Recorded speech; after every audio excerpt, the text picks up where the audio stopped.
Smrekové výhonky sú výborným zdrojom vitamínu C v takomto skorom jarnom období. Môžeme ich zbierať teraz koncom apríla alebo začiatkom mája. Strihame predovšetkým tieto mladé, nové výhonky, ktoré sú v tomto období práve šťavnaté a veľmi mäkké. Takže snažíme sa vždy odstrihnúť iba tie konce. A z týchto výhonkov si teraz pripravíme zdravý jarný sirup.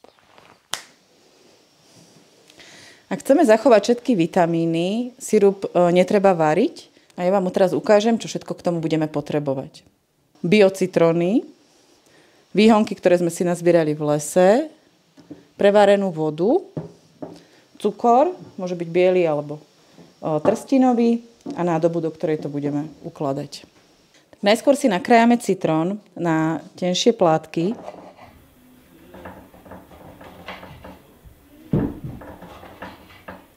No a potom môžeme začať vrstviť. Takže prvá vrstva sú výhonky.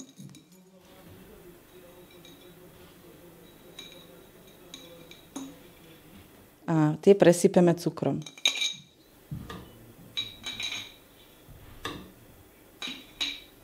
Môžeme dať kľudne viacej cukru, o to bude sirup sladší.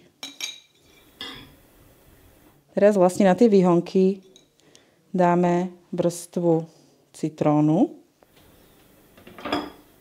ktorú takto popúčime, aby sa tá šťava ešte uvoľnila.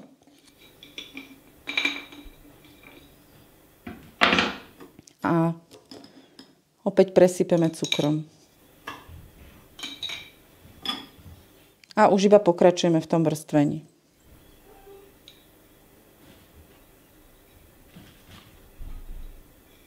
Nakoniec prelejeme všetky ingrediencie vodou.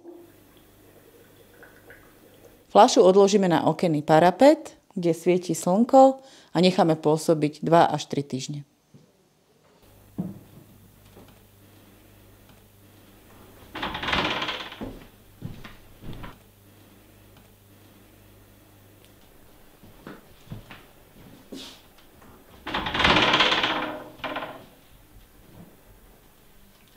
Po 2 týždňoch sa nám cukor rozpustil a vlastne celý ten sirup už zmenil farbu. Takže teraz už stačí ho len predsediť a samotný sirup uchovávame v tmavej fľaši, v chladničke po dobu niekoľko mesiacov.